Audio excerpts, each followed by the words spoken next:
Influence, The Psychology of Persuasion by Robert Cialdini, in 10 minutes. Let's go. Weapons of influence. One day, a friend who owned an Indian jewelry store in Arizona called a psychologist to share an interesting experience.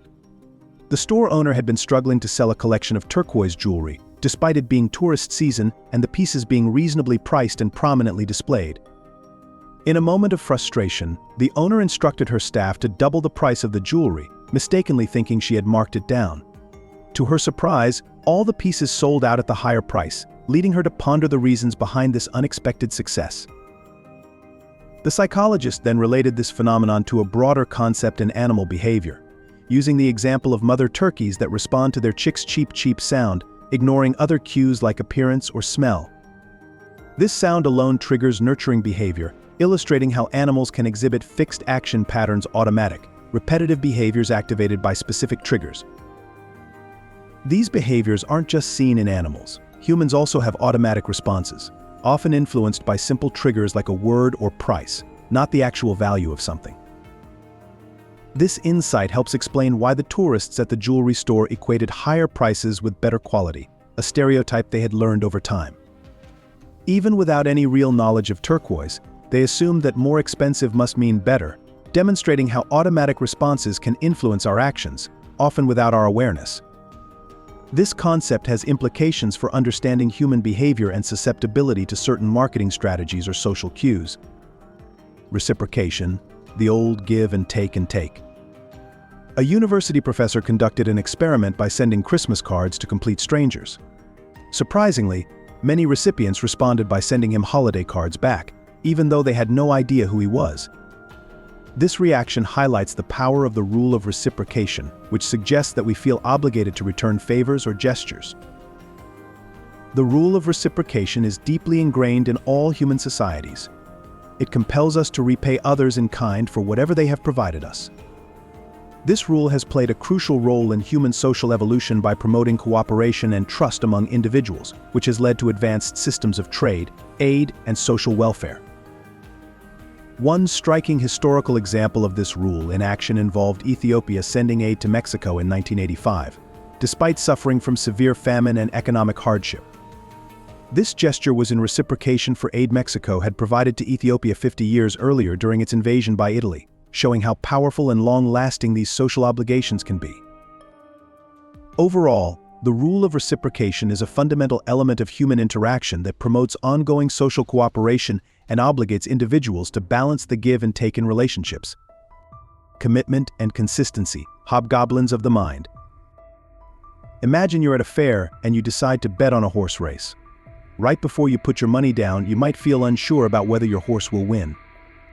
But the moment you place that bet, something interesting happens. You suddenly feel a lot more confident that your horse is going to win the race. Isn't that strange? The horse is the same, the track hasn't changed, and neither have the other horses. But somehow, just because you made a bet, you start to believe more strongly that your horse will come out on top. This change happens because once we make a choice, like picking a horse and betting on it, our brains want to stay consistent with that choice. We really don't like to admit, even to ourselves, that we might have made a mistake. It's kind of like when you pick a team in a game, and even if they start losing, you keep cheering for them and hoping they'll win, because they're your team now. Our brain has a powerful tool that helps us stay consistent with our choices. This tool works quietly, convincing us that we made the right decision. It's very useful because it helps us stay confident and avoid feeling confused or regretful all the time. However, it can also trick us into feeling more certain than we should be, like thinking our horse has a better chance of winning just because we bet on it. So next time you make a choice, and then suddenly feel very sure about it, remember that it might just be your brain helping you stay consistent. It doesn't mean the choice was the best one, but it does mean that you're sticking to your decision, which can be a really good feeling. Social proof, truths are us. When people aren't sure what to do, they often look at what others are doing and follow their lead. This happens a lot and can be useful, but sometimes it leads to mistakes, especially when the information from others is wrong or misleading. For example, laugh tracks on TV shows are used to make us think something is funny because we hear others laughing, even if they're not real people. This idea, called social proof, suggests that we tend to do things when we see many others doing them, assuming it's the right thing to do. Sometimes people intentionally create false impressions to influence others. A common example is when advertisements use actors to pretend they love a product when they're actually being paid to say so. This can trick us into buying something that might not be as good as we're led to believe. There's also a more serious side to this. Sometimes, people can make dangerous decisions because they follow misleading cues from others. For instance, if a few cars on the highway start changing lanes for no real reason, others might follow, thinking there's an obstacle ahead, which can lead to accidents. So while following others can sometimes be helpful, especially when we're unsure, it's important to sometimes step back and think for ourselves, especially when something doesn't feel right or when the decision is important. This way we can avoid making mistakes just because we're going along with the crowd. Liking the friendly thief. It's surprising but true that we often agree more readily to requests from people we like. This tendency is frequently exploited by strangers who want us to comply with their requests. A prime example is the Tupperware party, which capitalizes on this by using friendly hosts to sell products. This setup uses a mix of tactics. Gifts to create a sense of obligation, public commitments that make us stick to our statements, and social proof where seeing others buy encourages us to do the same. The real twist, however, is that the sales pitch comes not from an outsider, but from someone we know and like, making it harder to say no. The influence doesn't stop there. Companies like MedCI use a similar strategy with their friends and family plan, where savings on calls are linked to others in your circle joining the service. This puts social pressure on individuals to join to benefit their friends, tapping into our desire not to let down people we care about.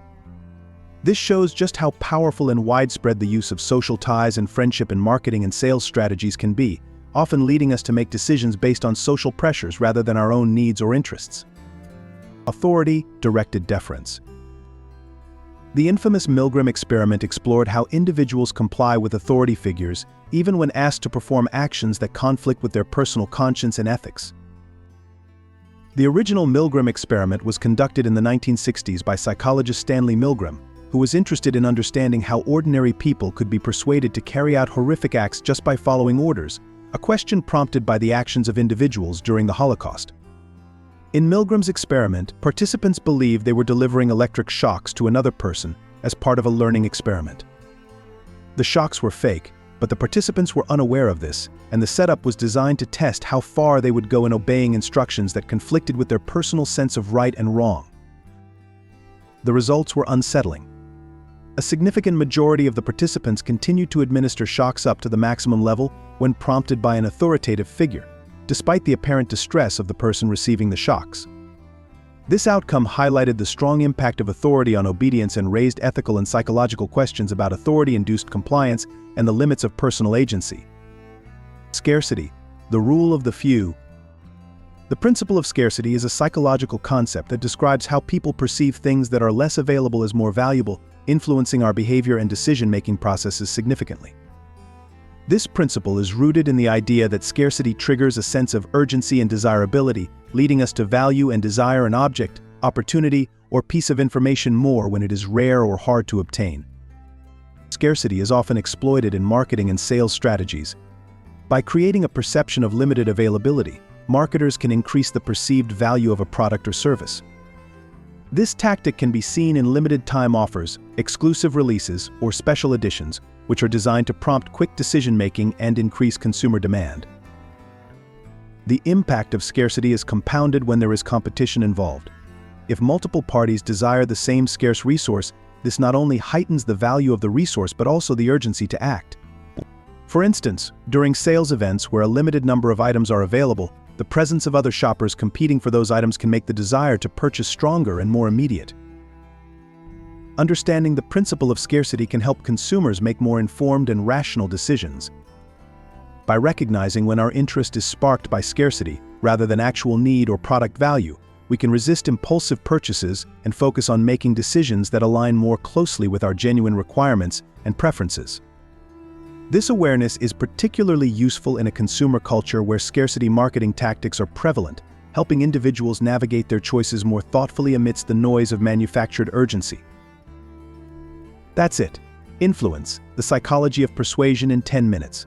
A link to the book is in the description. Thank you for watching. Leave a like, subscribe, and share your thoughts and experiences with the book in the comments.